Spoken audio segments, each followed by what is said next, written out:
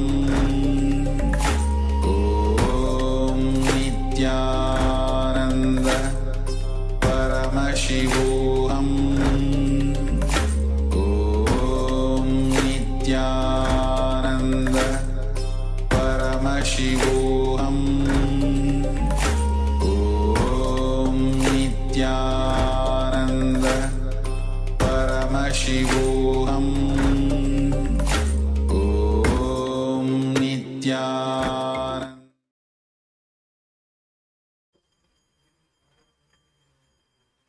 Yes, so now all of you can share your manifestation, and you can share about how you have experienced this power in the Zoom chat, and you can also say how much increase had happened. So with this, we come to the end of the power manifestation, and now we'll be moving into the next session. Yes, so now in the next session, we'll be learning about the feeling connection. And surely all of you will already be experiencing the feeling connection, how the moment you remember Swamiji, your entire state changes. You come to completion, you feel joyful, blissful, your whole consciousness raises, and it is from this feeling connection as well that we manifest these powers of Paramashiva, the Shaktis. So now, as today we are learning about the Guru-disciple relationship, strengthening this feeling connection with Swamiji. Let us receive these understandings, these truths, these powerful cognitions from Swamiji, and make our feeling connection with the Guru very strong. Let's come to this space of listening, and let's listen from Swamiji about the feeling connection.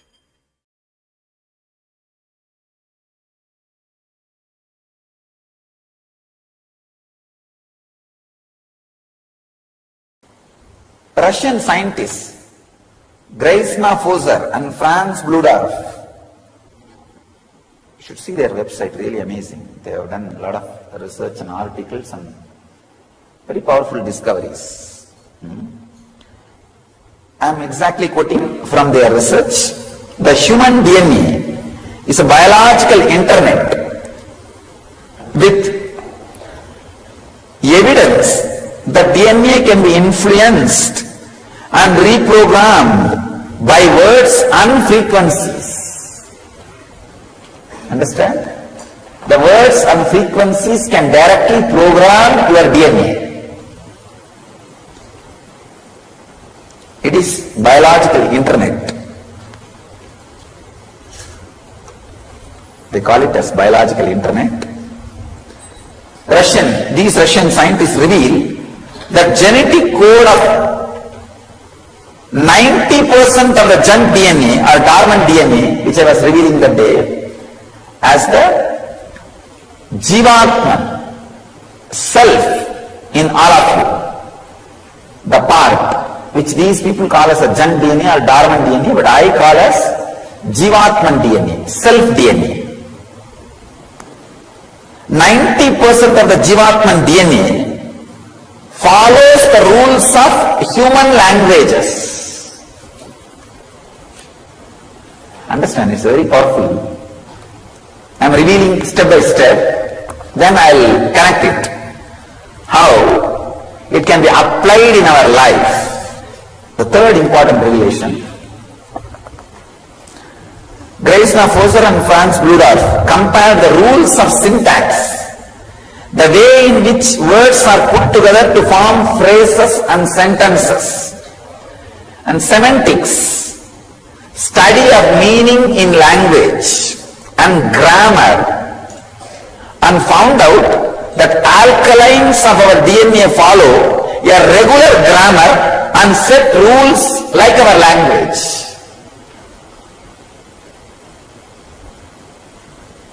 Always Raghupathi used to tell me,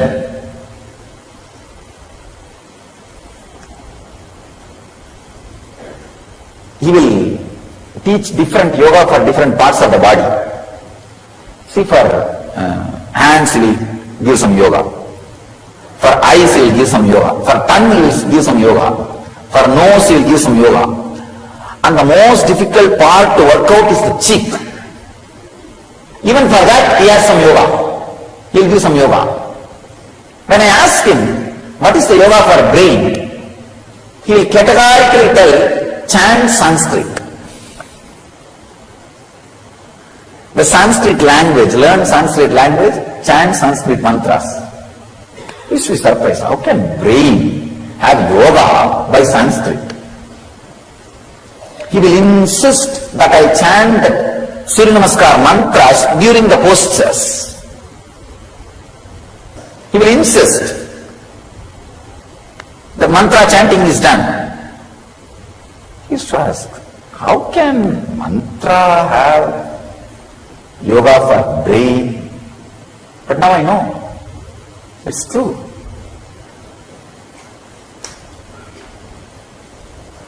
I can tell you from my experience, whatever is said and done, a person who speaks a decent cultured language naturally behaves, lives, thinks decently and culturally.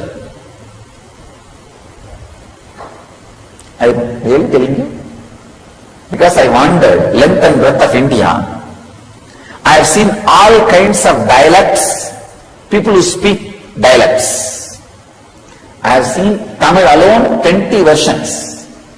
Kongu Tamil and Madurai, Chennai, in Chennai, Kuvam Tamil, and North Arcot district Tamil.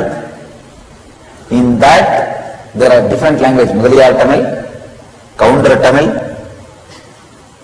all kinds of dialects are seen. And in North, the different dialects of Bengali,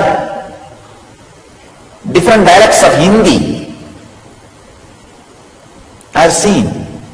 I tell you, from my experience I can tell you, the language, the standard of language a person speaks directly affects the way in which he thinks, the way in which he acts. It really affects. There may be exemptions, very few, like a person speaking very cultural language and behaving indecently, very rare exemption. But as a nature, it doesn't happen. As a rule, it's a rule. Exemptions does not break the rule, it only enforces the possibility of existence of the rule.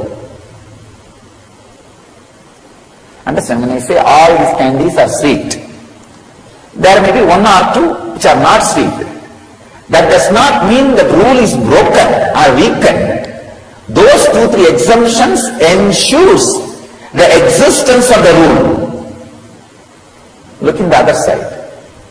Look from the other side. All exemptions ensure the existence of the greater possibility of the rule. So maybe 1 or 2 exemptions. But otherwise I can say, the language they speak, the cultured, clear, syntax, semantics, grammar they use directly affects the alkalines of our DNA. That is why the neuro-linguistic programming, NLP, really does a big transformation. I can tell you. See, NLP is not all. It does not lead to enlightenment, but it surely awakens much more than what you are now. The neuro-linguistic programming surely makes you more alive than what you are now. The next important discovery, truth. Scientist Garge J says, our DNA can be reprogrammed by speech when words are modulated on correct carrier and frequencies, again and again and again. The Upanishads are chanted. for so many different purposes. Not only your DNA can be altered, I tell you, the Upanishads came from such a high frequency. If a group of people whose DNAs are already altered by this chanting, if they chant, the cosmic DNA can be altered. That is why the chanting and Homa brings rain. It brings whatever we need, the natural positive effects. Why do you think such big tsunami did not touch single temple? See, all over, from Kanyakumari to Chennai, at least 2000 temples are there, which compounds usually gets washed by the wave.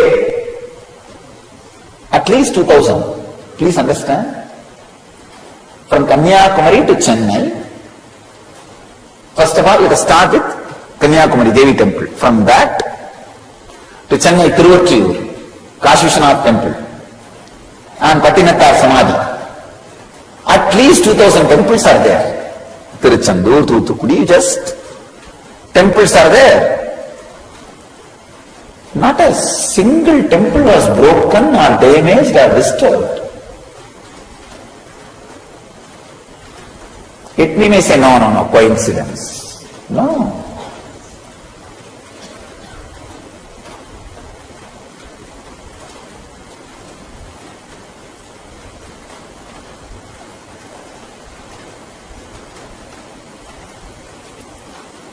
If people whose DNAs are altered, reprogrammed by the sounds and mantras and frequencies, if they sit together and create those frequencies and sounds, the cosmos DNA can be reprogrammed. So a space, bit of cosmos, which is reprogrammed by the reprogrammed system of the body of the master, is energy field. Bit of the cosmos, which is reprogrammed by the reprogrammed body of the master, is energy field.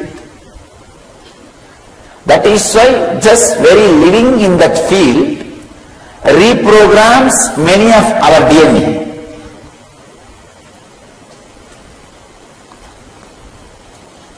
Next truth.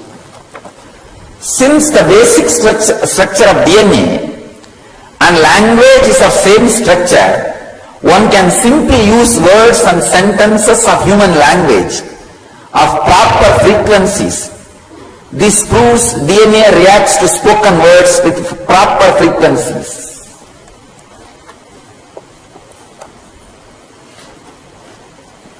It directly, this is my own conclusion.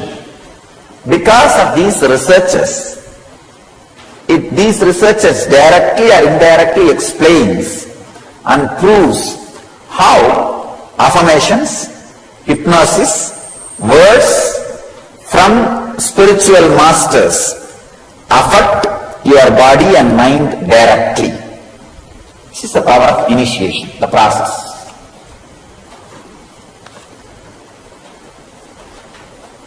Many of you people would have seen the video of people levitating during LEP. If you have attended LEP, you would have seen.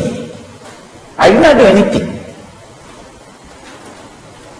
All I did is let your samana be balanced. Let the air energy inside you be balanced. Let whatever happens inside your body happen. That's all. Affirmation. Satya Sankalpa. Nothing else. Satya Sankalpa. Over.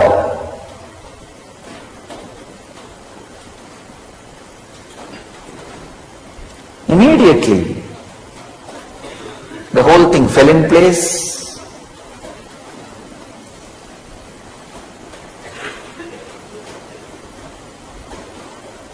People started levitating, the raising. Understand? Ordinary Sankalpa is gravitation, Satya Sankalpa is levitation. Sankalpa, ordinary Sankalpa means will, words, thoughts created. Pulls you down, makes you more heavy. Satya Sankalpa makes you levitate.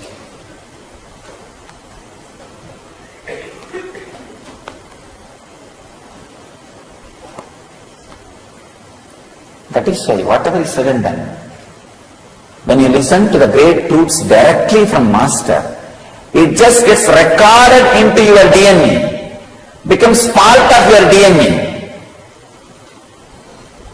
This is the science why millions come to listen to the Masters, and how the Master's words directly gives experience to people. That's what I call transmission of lamp. Initiation. From a lit fire, only you can light the lamp. How much ever you sit and beg, please, please, why don't you lit yourself? How much ever you play and do any drama, any game, light cannot be lit by itself. Only from the lit fire, it can be lit. Transmission of lamp only can happen. Same way. How much ever you sit and talk in ordinary way? No. Only the reprogrammed DNA can transmit that frequency and right words and reprogram your DNA.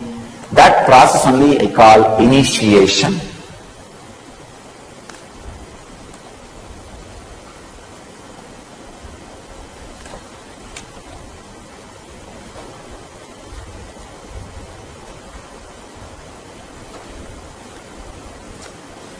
So it is very important to know the importance of initiation.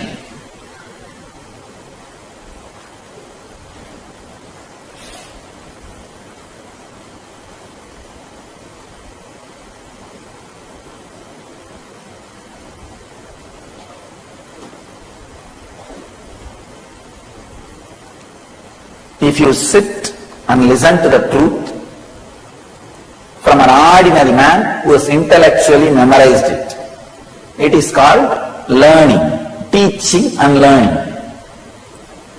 If you sit and listen to a man who himself is practicing those truths, he is called Acharya, you are called Shishya.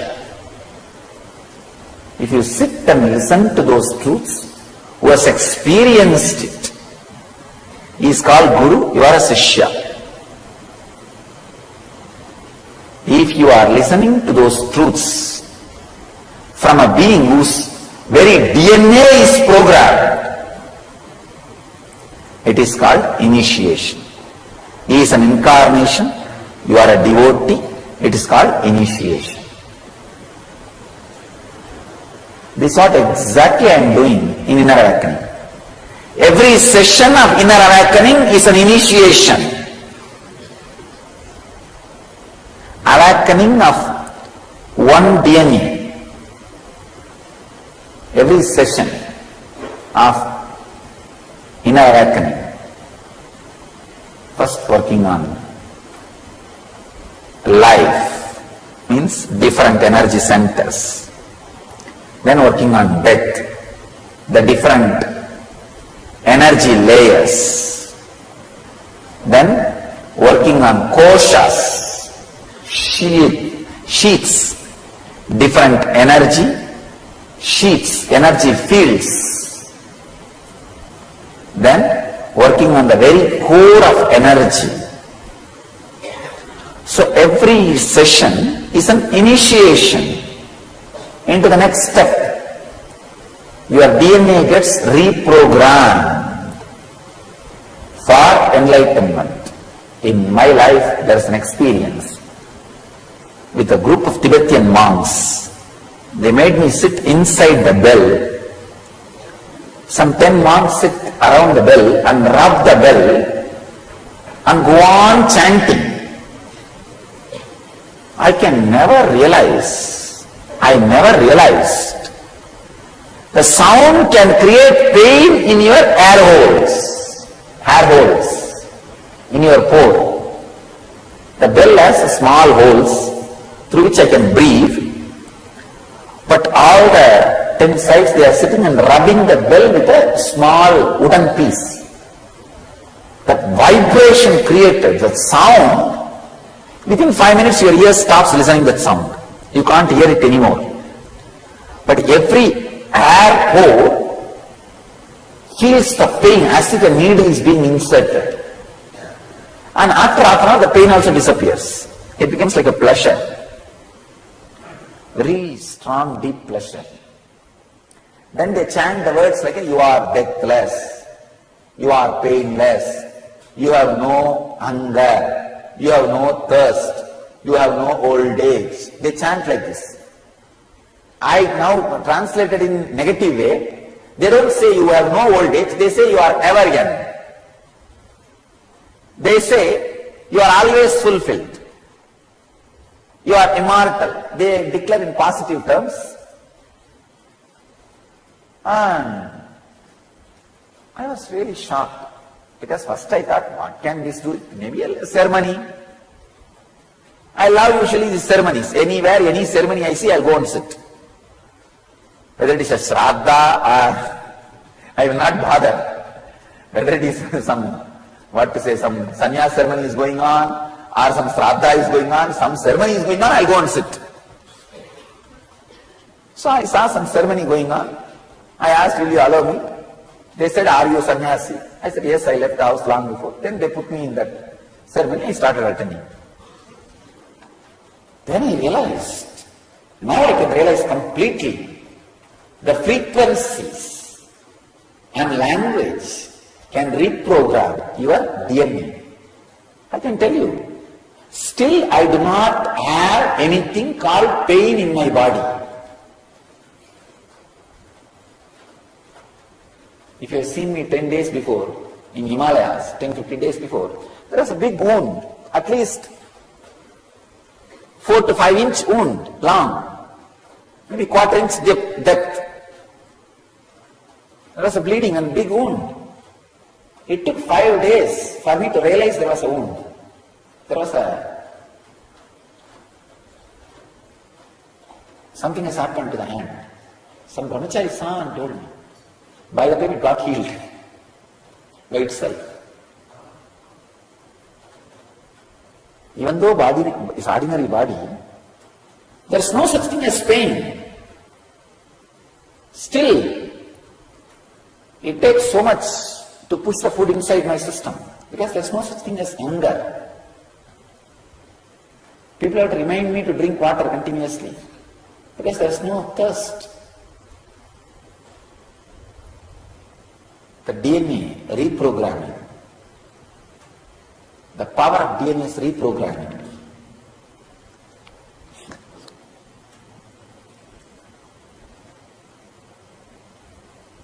So your DNA can be reprogrammed by the right words, right chantings, right initiation from the incarnation whose DNA is completely reprogrammed. That is why the words heard from the Master spreads inside you like a fire and makes you experience. Scientist Garja Jayev says, human language did not appear coincidentally, but it is a reflection of our DNA. That is why Kashmir to Kanyakumari, when there was no communication like a telephone, television, telegraph, anything, Sahana Bhavati is chanted in same frequency. Go to Kashmir Shaivites temples or Bhavani Mandir or Vaishnava Devi and go to Kanyakumari, Kanyadevi Bhavati Mandir. You will see Sahana Bhavati and Purnamatam being chanted in same tone, same frequency. So the language is not just coincident. It is reflection of our DNA.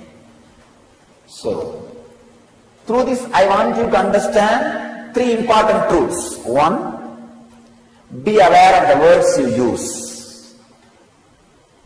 Second, listen to the great words only from the person who has experienced. Third thing, whenever you listen to the great words and higher frequencies from the person who has experienced, whose DNA is reprogrammed, it becomes your experience. That is what is initiation.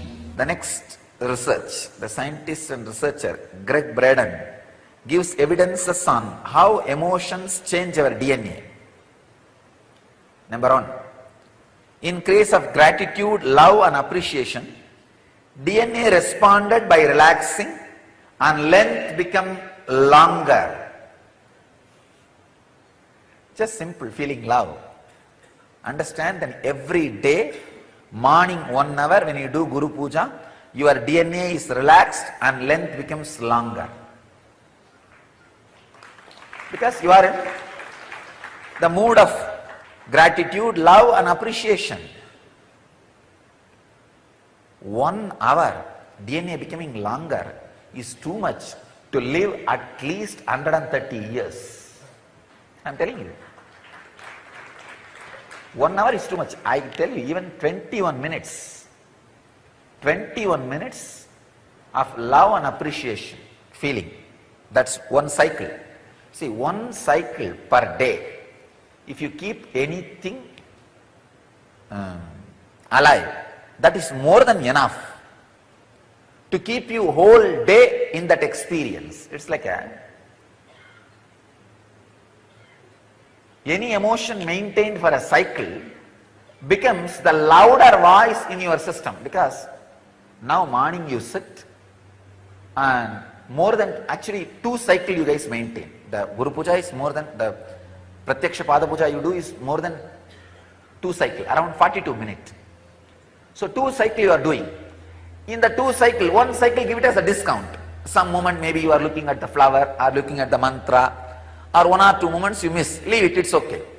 Even if 1 cycle, if you are able to maintain some feeling, some idea, some concept, that becomes the loudest concept uttered by your mind to your body in the whole day.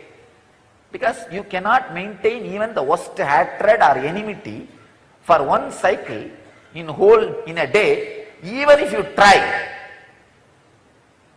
Or you may have to sit and visualize, see that fellow's picture, remember that incident again and again. Anyhow, you are not going to do that every day. And you won't be able to. So naturally, this gratitude, love and appreciation becomes the loudest information, loudest action, loudest voice of your system. The second research, in case of anger, fear, frustration and stress, DNA is tightened up, DNA becomes shorter and DNA's codes are switched off. Means almost the partial death starts happening in you. The partial death becomes experience in you. So understand, the anger, fear and frustration and stress, even if it happens with the logic and reason, it harms you more than your enemy. As I told you yesterday, develop this habit of abhayam sarvabhudebhyo, nothing to lose. Nothing to lose. You will be a powerful person and warrior, both. The next, the truth is, this is from a website, Living Light Foundation. Once 12 strands of DNA are activated, emotions, beliefs, behavioral patterns that do not serve our life can be removed and replaced with vibration of love energy. That is what I call you becoming an incarnation. This is what has exactly happened to me at the age of 22, 2000. Year 2000, at the age of 22, this is what has happened to me. All the 12 strands got awakened. All the 12 strands of DNA got activated. So the emotions, beliefs, behavioral patterns that do not serve our life, life's purpose, is removed and replaced with vibrations of love energy. I can call it as vibrations of awareness, bliss energy. Different names you can give. And I realized I am an incarnation and I have a purpose to fulfill. And it is expressing. So understand, this is the science behind how an incarnation feels, acts and lives. There is another one, truth. The balancedexistence.com, this is the another one website which works, which gives information on this DNA science. Scientists experimented the change in emotions changes the shape of DNA. They infer that emotions change our physical DNA, and when we change, the world around us changes. Please understand. Oh God. Emotions change our physical DNA, and when we change, the world around us changes. Again, I always tell people, be blissful, wealth will be attracted towards you. You will attract all the right things, right situations and right happenings. The world around you will change. The scientists are saying the same thing in different words. So the essence is, let you start practicing the higher human emotions and reprogram your system with higher human existence, in a higher way of existing, with higher reality. You will see your DNA changes, your health improves, your life changes, even the world around you changes completely. So let you all experience this change. Inner awakening is all about giving you the glimpse of this change. You are reprogrammed to the higher reality. All your human emotions are purified, and not only your health becomes strong, you are transformed physically. You learn the science of attracting the right changes around you, because the Sangha gives you that intelligence. So to experience Buddha, Dhamma, Sangha, be in inner awakening. Here is a discovery from dailygalaxy.com, a website. So many scientists contribute to that website. DNA has been found to have a bizarre activity to put itself together, even at a distance, when according to known science it should not be able to.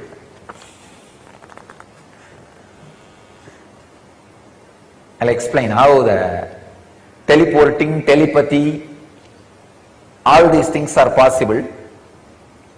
It is just because of this truth. DNA has been found to have a bizarre ability to put itself together, even at a distance, when according to known science it should not be able to. Science is said to catch up with teleporting and telepathy and all that. Scientists Grezna and France found out that DNA can cause patterns in vacuum, producing magnetic wormholes. Please understand, it's a new word, wormholes. Wormholes are tunnels like connections between areas in universe through which DNA attracts bits of information outside time and space and passes them on to our consciousness. It was noted that this information can be passed on between individuals whose DNA is turned on or activated.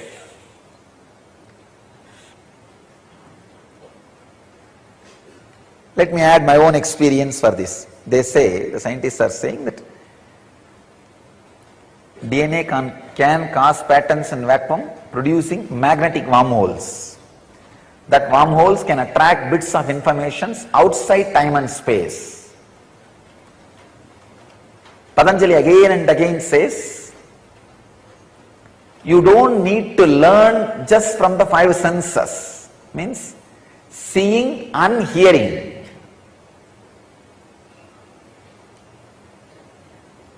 I have an example of Vivekananda. Whatever he expressed in 9 years of his public life, even for you to study, it will take 39 years, his lifetime. This proves solidly Vivekananda did not receive all information through eyes and ears. You can take my example. Whatever I expressed in last 8 years, even for you to study and understand, it will take at least 33 years. Forget about experiencing and expressing, just to study. Very clearly you can see, logically you can see very clearly, objectively you can see, this much of information cannot get into the system through ears and seeing or any other education method within last 33 years, even if I was studying all 33 years, 24 hours.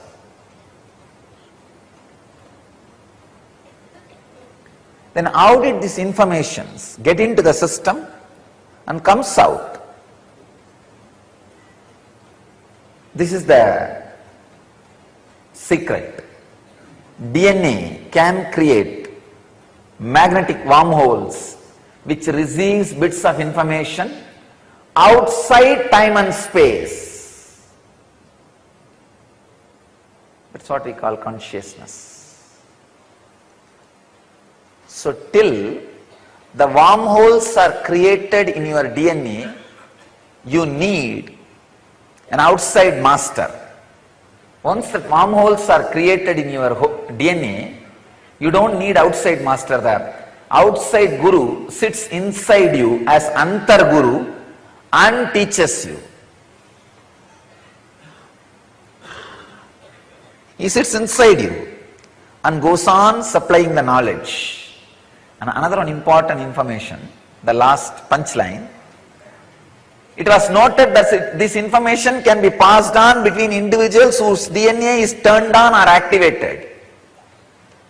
Whatever I downloaded through my wormholes and DNA can be transmitted to you without using my words,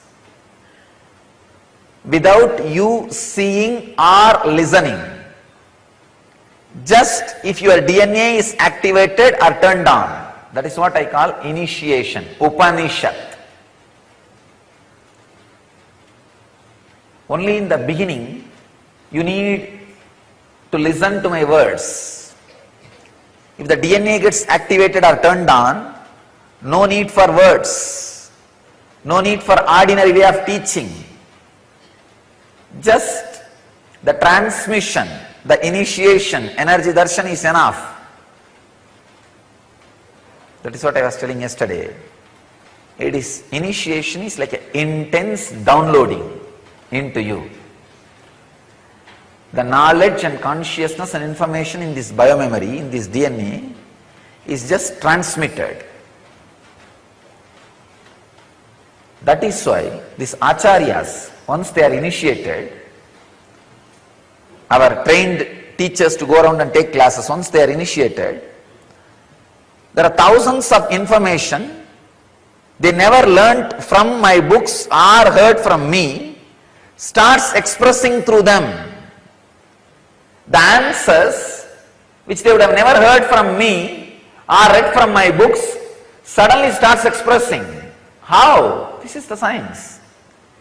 If your DNA is turned on or activated, these bits of information which gets downloaded through the wormholes created in DNA can just be transmitted without any conventional methods. This is what is happening during every initiation, every process in inner awakening. This is what I am doing in our Vidyalayas, in our Gurukuls. The transmission without using conventional methods is possible, was available, is available in our Vedic tradition. Was available in our Vedic tradition, is available in Nityananda mission.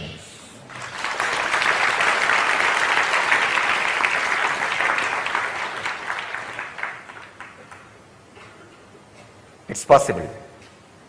Otherwise you can't imagine hundreds of shakas of Upanishads, Vedas. I mean by hearted, memorized. By the time the kids complete 7 years in our tradition, there are rishis. There were rishis. By the age of 7, they mastered the whole thing. Millions of slokas. Shankara. I can give you thousands of examples. How is it possible? They are not myth. They are not just stories. They are histories. Understand? It's possible through super DNA. In NSP, every session, I am trying to make your DNA into super DNA. Same way in the inner awakening, every session is to turn on, activate the DNA so that the experience can be transmitted as it is.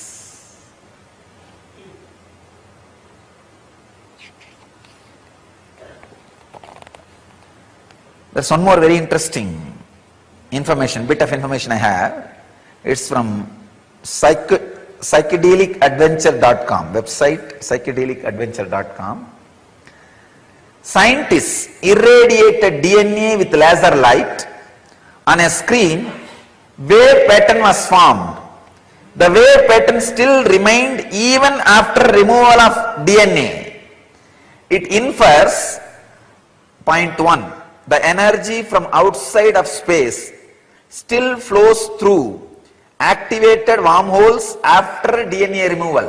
Means once the initiation is given, even if you are not physically around me, the connection and energy transmission constantly goes on. The second thing, hyper communication, telepathy, remote sensing is definitely a part of human protocol. Means it is possible for human beings. Telepathy or remote sensing is possible for human beings. That is why I tell you,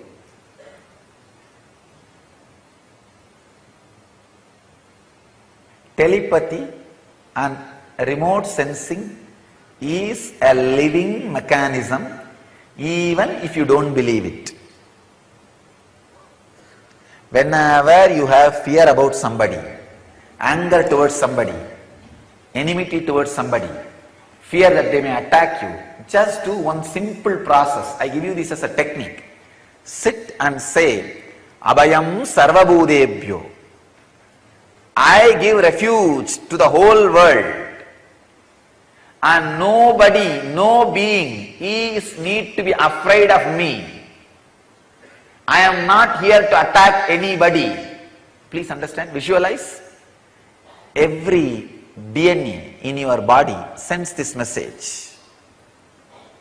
Every hair hole, pore in your body is used as a transmitter for this message. Sit very nicely, calmly, still. Every night when I switch off and relax into myself, I say, Abhayam Sarvabhudebhyo. Let the whole humanity be blessed with a deep abhaya. Nobody need to be afraid. Understand, still cosmos is alive. Still cosmos is alive. The big problem is the ordinary mind gets caught between these normal actions we need to do and the experience we need to carry. You just need little more expansion to comprehend the paradox of the life, that's all, nothing else. Whenever you have fear for somebody, about somebody, if you feel they may attack or do something harm, just sit and send a strong wave of abhayam sarvabhudebhyo. I am not enemy to anybody. I am not going to cherish enmity towards anybody. At the most, I may defend, protect myself, that's all. But I am not interested in attacking anybody. I am only interested in giving abhaya. Just send these waves. Not only that, when you send these waves of abhaya, you will see so much of healing happens in you. Even for defending, you will do minimum but right actions. As browsing through some of the articles about this epigenetics,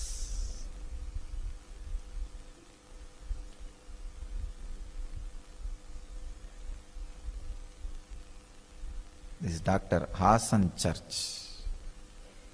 He has written a book called Genie in Our Genes.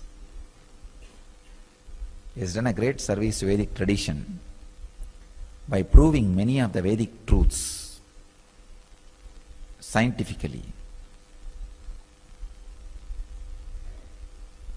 Anybody digs in any field with the one goal of satya, truth, they land on Vedic tradition. In any field it can be.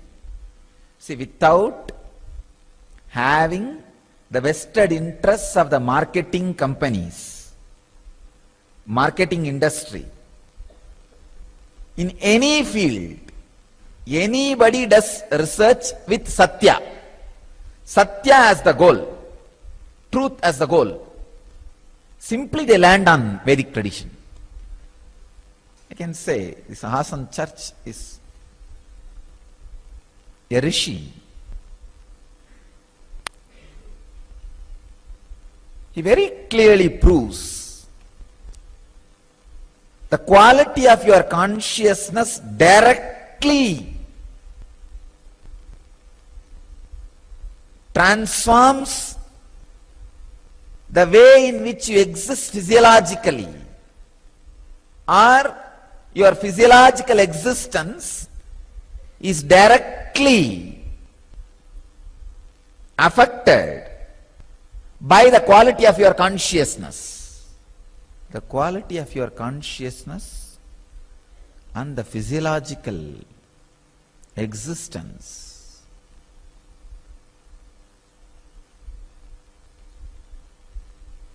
are so closely connected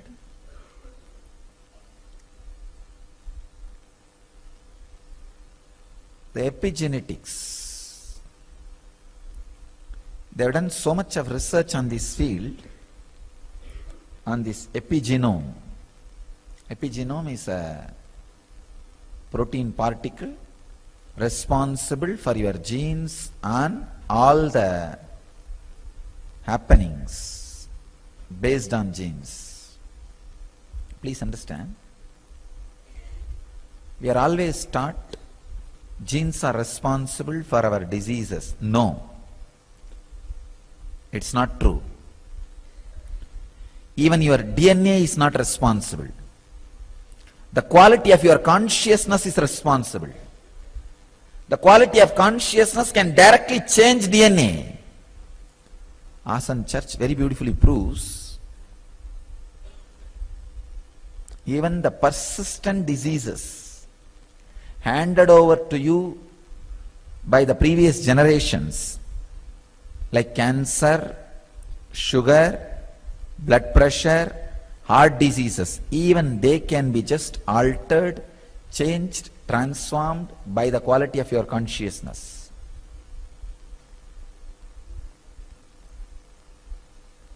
Another one research proves only 35% of your DNA is responsible, only 35%, for what you are, who you are, how you are, and all the major factors like your longevity, disease, health and everything. Only 35%. The science of epigenetics and the epigenome opens a new door to the great truths declared by Patanjali and Swatmarama. Patanjali in Raja Yoga Sutras and Swatmarama in Hatha Yoga Sutras.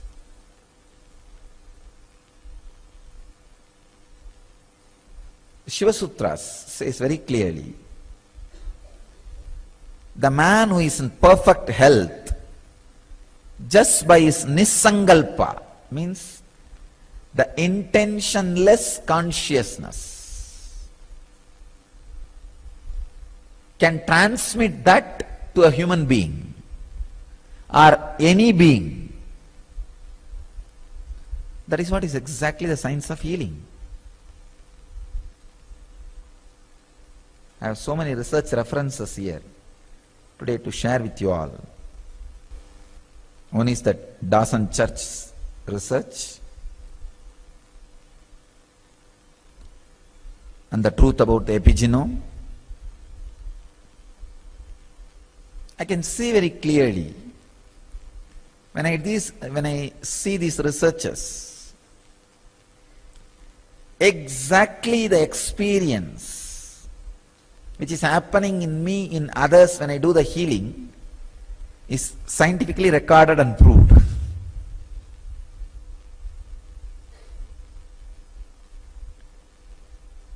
Usually I see how the healing happens in people.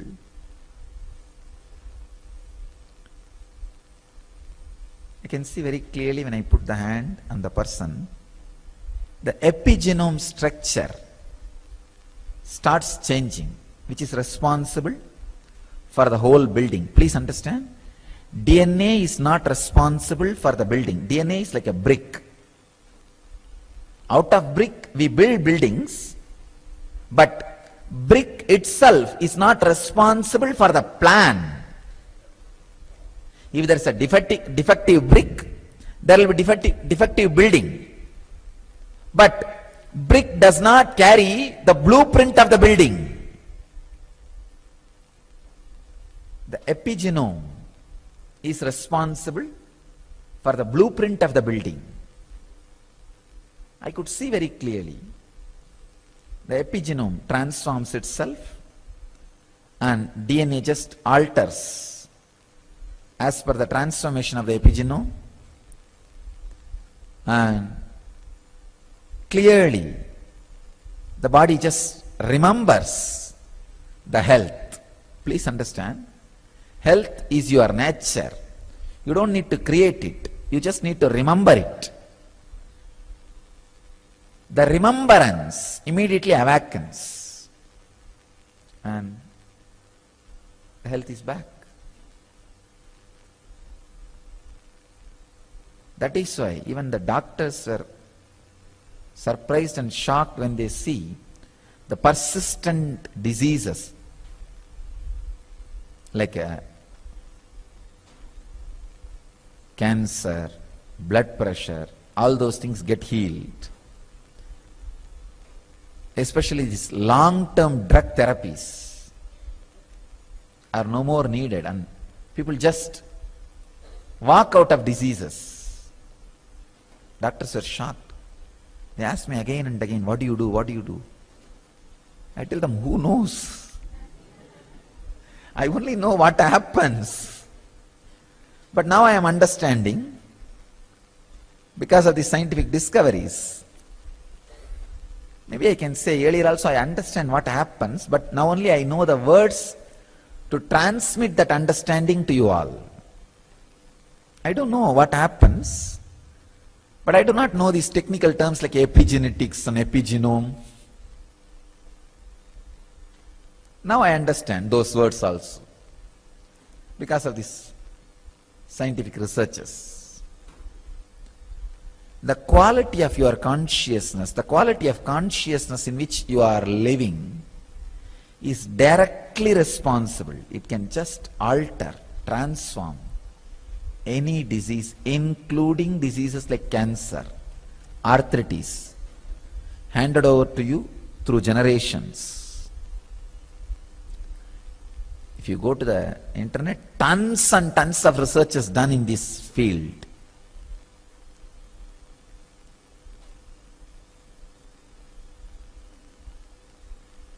How the spiritual healing directly works.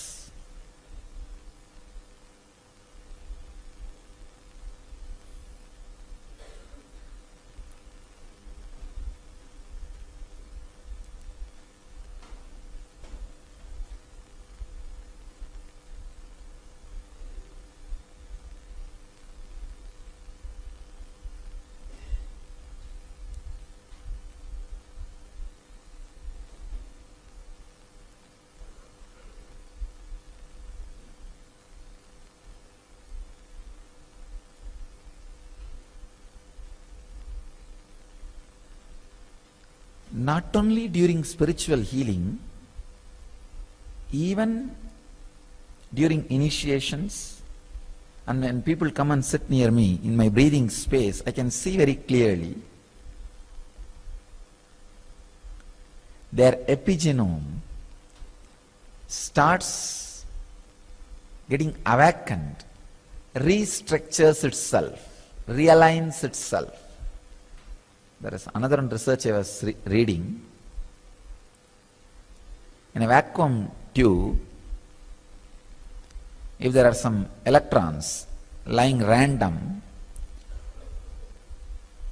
if a human DNA is introduced, immediately they all come to a clear, organized shape.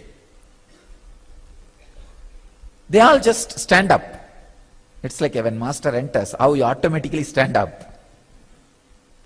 They all just organize themselves. Even after the DNA, human DNA was removed, they all stay back in the same shape. Same way, I can see very clearly when people sit in my breathing space, especially during Pada Puja, the Nirvikalpa Samadhi, I can see very clearly their body just recupes and transforms.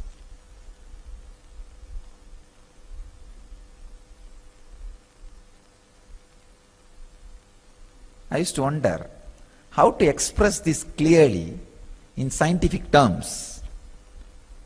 Hassan Church has done that job. Very beautifully, very scientifically, he has explained.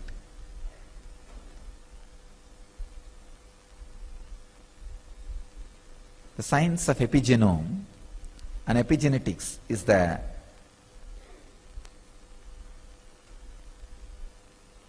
revelation. It's a science which proves now the declarations of Patanjali and Swatmarama and all great Vedic rishis,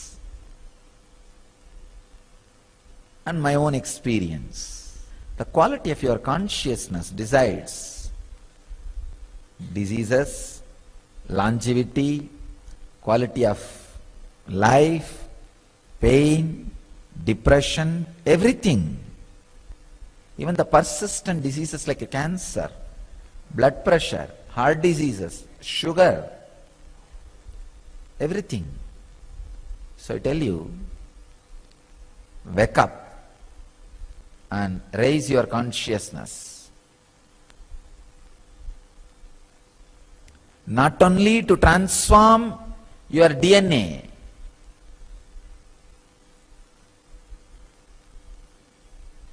to transform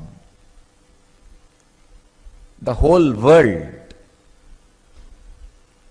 See, when you transform your DNA, it is not just the great service done to you alone.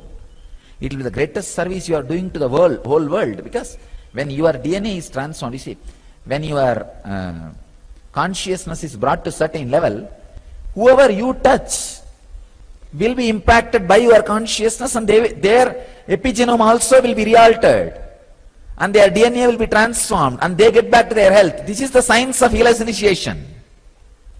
That's what I am doing.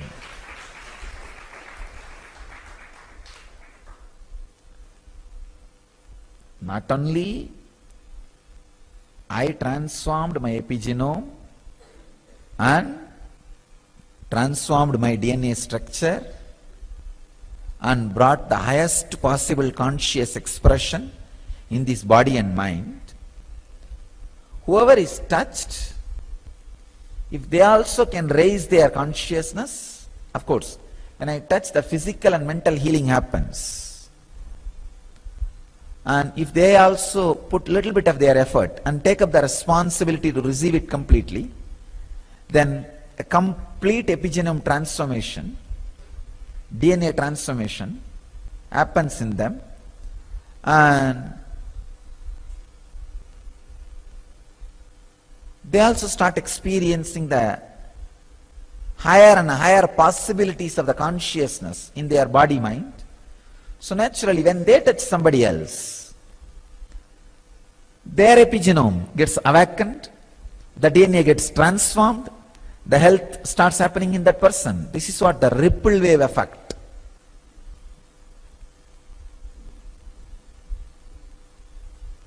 I tell you,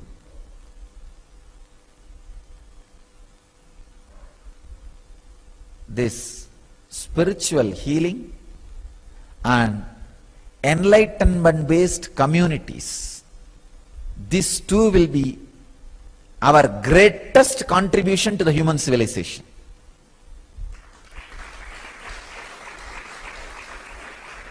And the epigenome of epigenetics, this science of epigenome and epigenetics, will legitimize what we are doing internationally.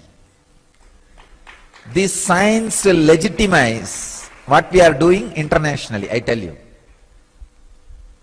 Seeing the researchers and the reports, I am really shocked, not just surprised, shocked.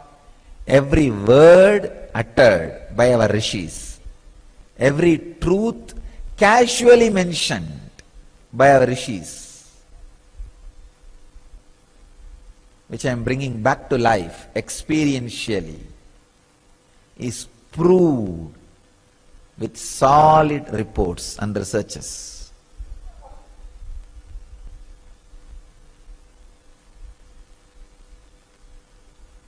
I tell you, future is ours.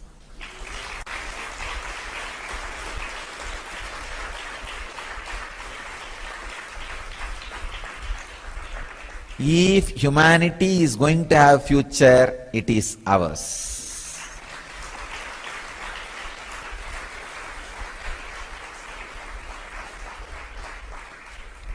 Not only that, let us create new human beings. New human beings. It is time we create a breakthrough. We give a breakthrough for human beings. Like how gorilla, chimpanzee became human being. Now it is time for a human being to become enlightened being.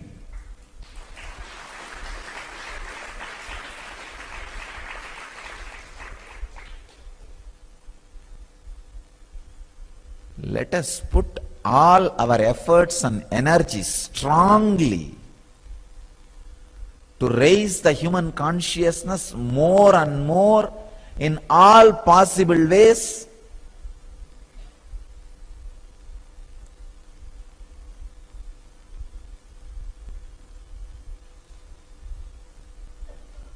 This will be the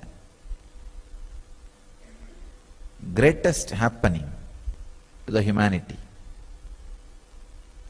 Even one moment, if you can unclutch and relax in restful awareness, or you can help somebody to unclutch and be in restful awareness, you are adding something great to the universe, understand?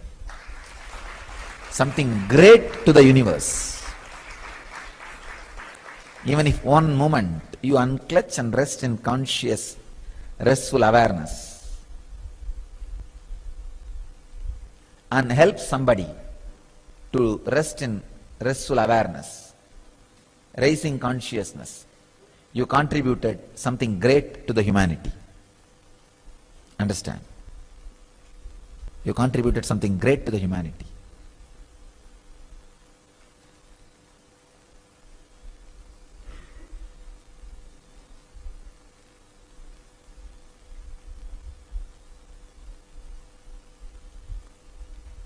Let's popularize these great researches on this epigenetics and the epigenome, the ideas about the epigenome. Epigenome can be changed through conscious choices regardless of what we have been handed over through generations.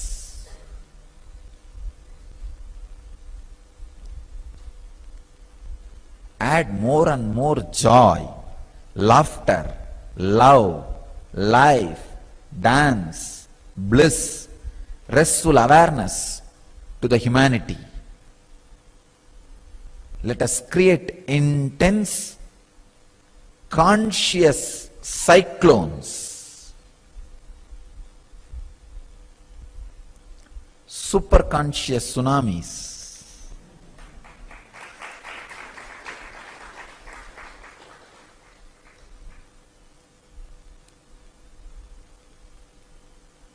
All over the world.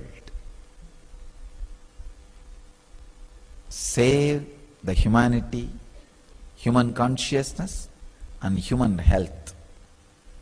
All you guys decide two things strongly. One, from now you will live in the highest possible consciousness continuously. Second, even if you leave the body, you will get back to serve the world in this highest consciousness. We need more and more people in human body to remove the inhumanity from humanity. We need more and more people in human body to remove inhumanity in humanity. It's time. We really need.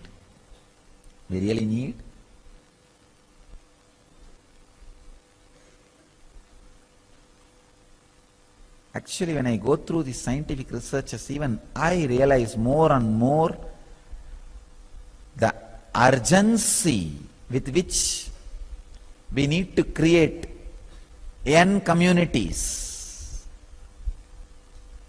urgency with which we need to create the N civilization,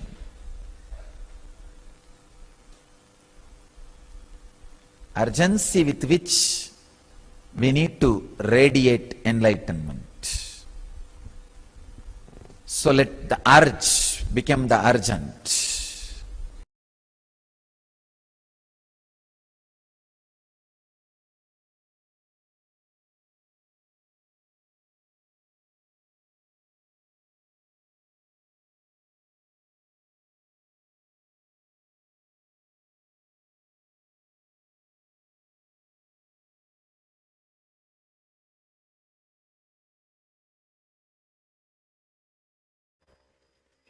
Yes.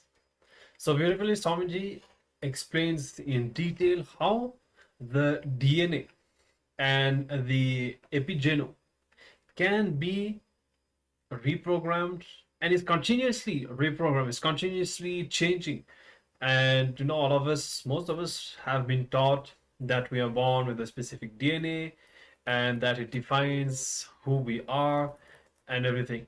But actually, it's more of the opposite. It's not the DNA that defines who you are and how you live, but you define the kind of DNA that you have. Swamiji also shares how when Swamiji had the enlightenment experience, all the 12 strands of DNA were awakened and how whenever Swamiji touches people, the whole DNA is awakened, reprogrammed, and then if that person decide to also put a little bit of effort by themselves, they can completely rewrite their DNA. And so it's all about the consciousness impacting the DNA, not the other way around. And what is the most powerful way in which we can awaken our consciousness and reprogram our DNA, raise ourselves, transform ourselves? That is the feeling connection.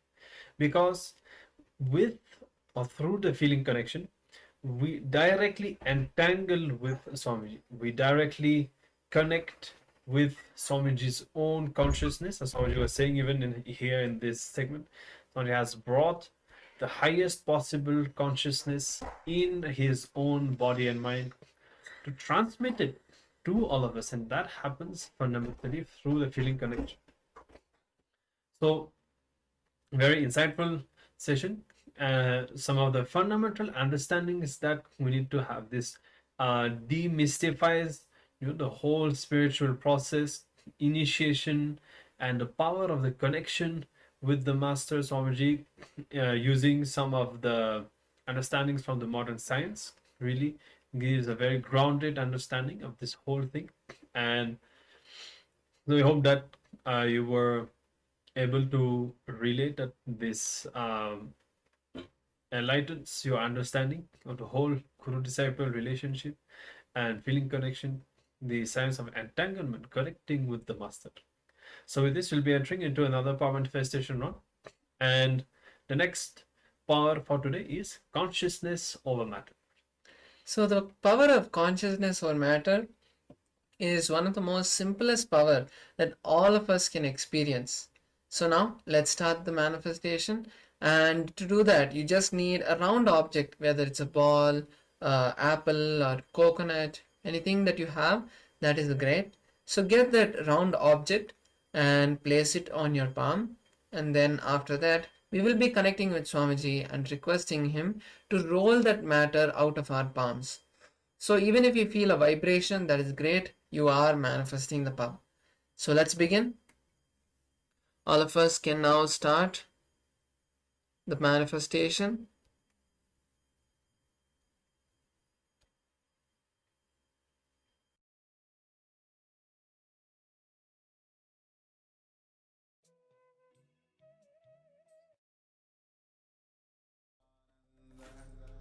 Paramashivoham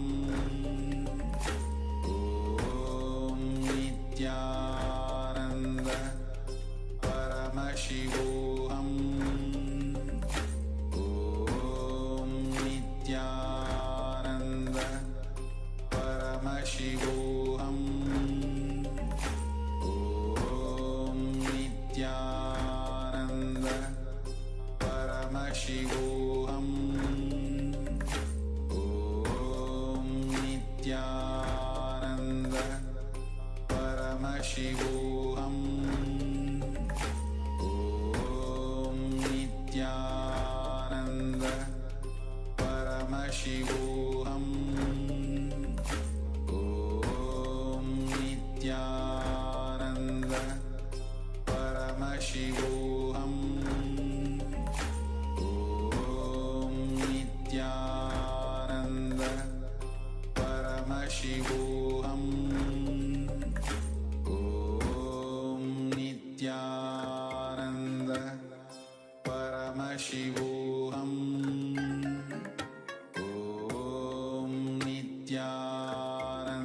Nityananda Paramashivoham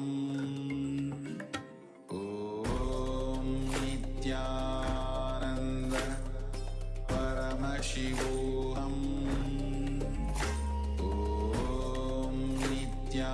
Nityananda Paramashivoham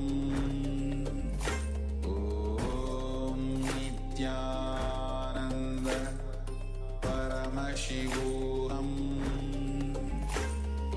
Om Nityananda Paramashivoham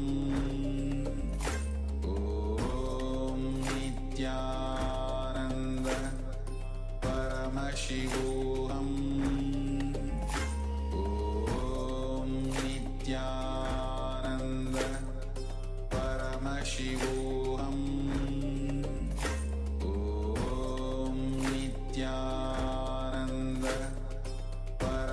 Paramashivoham